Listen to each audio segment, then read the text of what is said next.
Here joining me now is attorney Jim Parsons. He's the chair of Benton County, the Benton County chapter of Transparency in Government, and I know he's the one that initially instigated this lawsuit against Ecclesia. Jim Parsons, welcome to the Paul Herald program, sir. Thanks for coming on.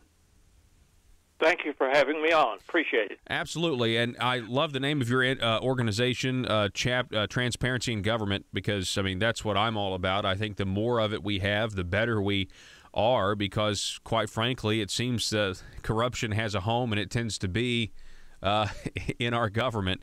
But, Jim, why did you want to bring this lawsuit? Let me say on this Ecclesia College, everyone is calling it Ecclesia, and I think they're going because of the Ecclesiastes, the book of the Bible, and that everyone thinks that's it.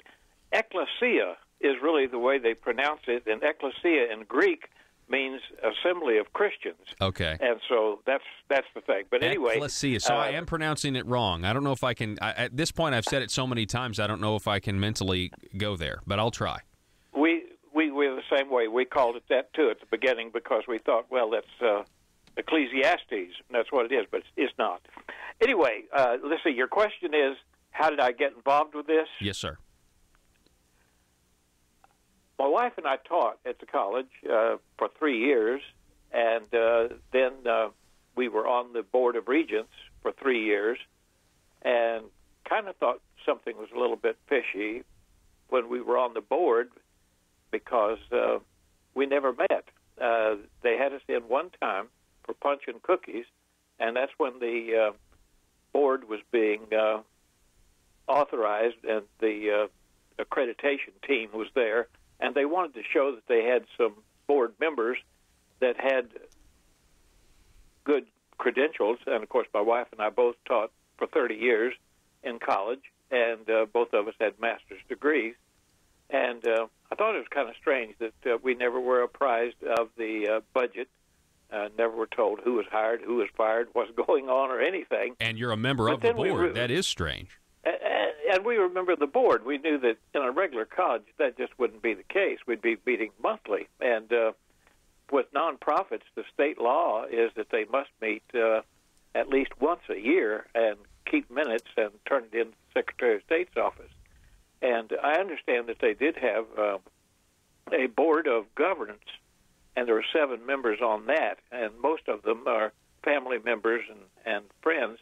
And I did understand that they did meet the one time at least a year, and so maybe they had coverage there. But they stacked the Board of Regents with people with credentials, like Pat Boone. Now you said just a second ago, though, you kind of felt like you guys only met when you had to for accreditation purposes. Yeah, and that's the only time that we met. Just that went 3 years. That was one time, and that's because the accreditation team was coming by, and they had to have somebody to say, here, we do have board members. Wow. To let them know, and so wanted us there for that. But anyway, that aside, why? When Micah Neal testified that he sure enough was guilty in federal court, then I wanted to know, well, where did the money go? Because for the first time, I realized that these students were paying over $7,000 a semester, and I thought, boy, that's a lot of money. Yes. That's extravagant. Where is that money going? And where did Micah Neal's money go, and where did John Wood's money go?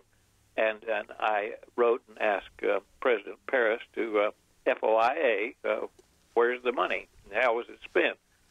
And he had a 3-day period with FOI working days to answer me, and he didn't. And I thought, well, now they've breached FOIA. That's another thing they've done wrong. And so I did file the case, and it came up last week, the 30-day limit for them to respond, and they came back and said that they were not going to respond. And I can understand why, because breaching our FOIA won't cost them anything, and nobody's going to go to jail over FOIA. But if they answered the truth, then there are some other people, I think, that are probably going to go to jail. And things that people don't know. I got a letter from Attorney Story out of Little Rock. And you're talking about John Story, right? That's right. Yes. And I have a copy of that letter. If somebody wants to see it, I have spread it around to others. And Story is the same one that's in there with the attorney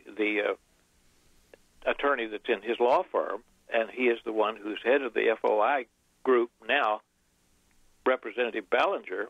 And Ballinger gave $8,500 to the college, and there's nothing wrong with it, but we do wonder why that money is supposed to be taken home. You know, it's a thing that they give it to these legislators to take it, and surely he has a library, or he has a fire department or a police department that could have used that money in his own district at Huntsville, and yet he elected to send it over to Washington County. Yeah, and I'm going to get to that a little later in the program, because I do know there's some connections with the Story law firm and State Representative Ballinger. Obviously, well, you know, he works for him.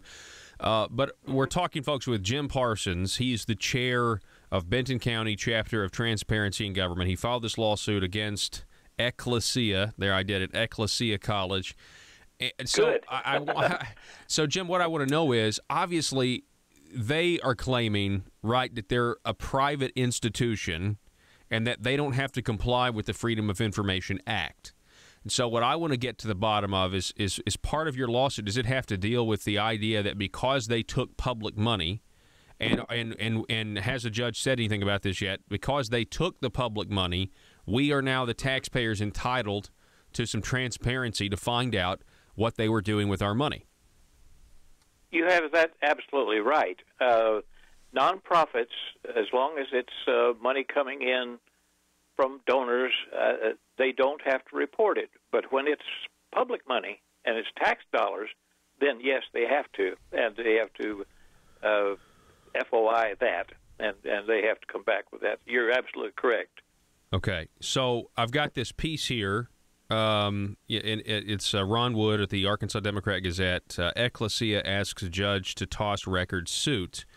And they write, lawyers for a Christian college at the center of a kickback scheme won a Freedom of Information Act lawsuit against the school thrown out. Now, those lawyers, that's John Story. That's a Story law firm, correct? Yeah, that's correct. Okay. And then it goes on, Arkansas legislators gave nearly $700,000 in public funds to help the private Ecclesia College buy almost 50 acres in Benton County. So we know all that. We talked about all that on our Monday program last week. And so, yes, you seem to be on top of it. Yes, pretty good. Yeah, well, we're trying. We're trying. And we know that Travis Story, attorney in Fayetteville there. Okay, so what I want to know, Jim, is there any legislation out there? And I was saying John Story earlier, it's Travis Story. Is there any legislation out there? That's right, Travis Story, yeah. My apology. Is there any, well, I did it too. Is there any legislation out there that is pending the Arkansas legislature that you think would be bad for freedom of information? And the reason I ask is because I was speaking at the Faulkner County Tea Party last week, and one of the last questions that somebody asked was about Freedom of Information Act requests and some lawsuits, or some bills that had been filed, to kind of mess with that a little bit or tweak it here and there. And I had no idea. I didn't know anything about it. And so I've kind of done some research over the weekend, and there's been some stories breaking, two Arkansas Democrat-Gazette stories.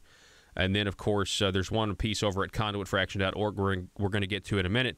But I wanted to know, Jim Parsons, have you been following any of the legislation affecting FOIA requests?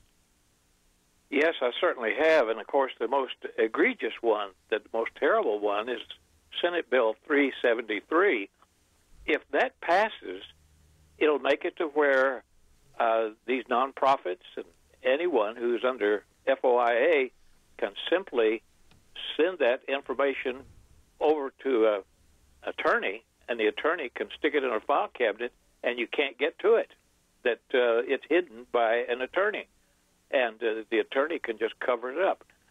What that'll do essentially is might as well just take FOIA off the records, because it'll be that these attorneys will just cover it up for people, and the FOIA will just be easy to hide, and any information that's wrongdoing or corruption or whatever, give it to your attorney, and he can get rid of it. Yeah, that's interesting. And you say that's Senate Bill 373. Yes.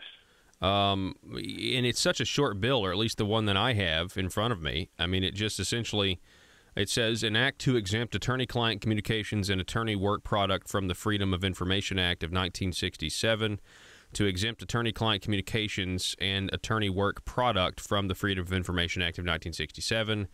Arkansas Code concerning examination and copying of public records is amended to add an additional subdivision to read as follows. Number 24, a record that constitutes an attorney-client privileged communication or attorney work product. That's what's being added to the exemption. But then it's gone, it's done, and that's by Senator Bart Hester. That's the one. And of course, I think Bob Ballinger is the one carrying this, or kind of pushing this in the House. And so, right. I guess maybe one of the things that you could say about this is, well, hey, this may not affect. Now I can't say it. I'm just going to go back to Ecclesia. This may not affect Ecclesia because they're a private school, but at the same time, that's where your lawsuit comes in, because your lawsuit is about, hey, you guys have to disclose this because you took public money, right? Right. So, no, as I read that, Ecclesia College could just turn that over to their attorney, and I couldn't get to it. Fortunately, it won't affect it this time, because that law won't take effect until at least July or so forth, even if it's passed.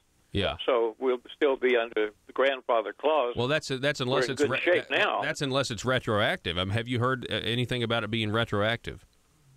No, and I don't know that they can do it retroactive. I don't believe they could do that. Well, I would. Ballinger, I think, is asking for that, all right, but I don't think that's going to happen. They're working on this today at the legislature, and I think this week this whole thing's going to come to fruition. Well, we'll see. So we're right on top of it. Yeah. Well, hey, I do appreciate it, Mr. Jim Parsons. I'm trying to get the word out. I'm trying to kind of get my head around this because, well, number one, I think just generally, we can dive into this law firm and this and the connections, but I just don't know of any average Arkansan that has a problem with existing Freedom of Information Act law. You know what I mean? It's the best in the nation. Yeah. I don't know of anybody any average Arkansan that has this as an issue. And so it does scream, in many ways, it does scream, hey, this is a special interest. This is for a small group that are having this problem in some way. And so anyway, Jim Parsons, I appreciate it, sir. Thank you so much for being on the program. I'd love to do it again sometime. I'd like to say we're going to have a meeting a week from Friday here in Bella Vista, Transparency in Government. And if people would like to come, please give me a call. Give your phone number, Jim. All right. It's 479-876-2624. And we're going to have 3 experts there that I believe we have filed more FOI cases than anybody in the state of Arkansas ever. And so they're going to be there to answer questions and talk about what we're doing right now. All righty. Jim Parsons, I appreciate your work, and transparency in government's a great thing. I appreciate what you're doing, what you're working for. Well, we thank you for this call, and thank you for getting this word out. All righty, sir. Appreciate it. Be safe, okay? Keep listening. Folks, the phone number, call us, text us, 870-275-9799. I got to tell you, Joe,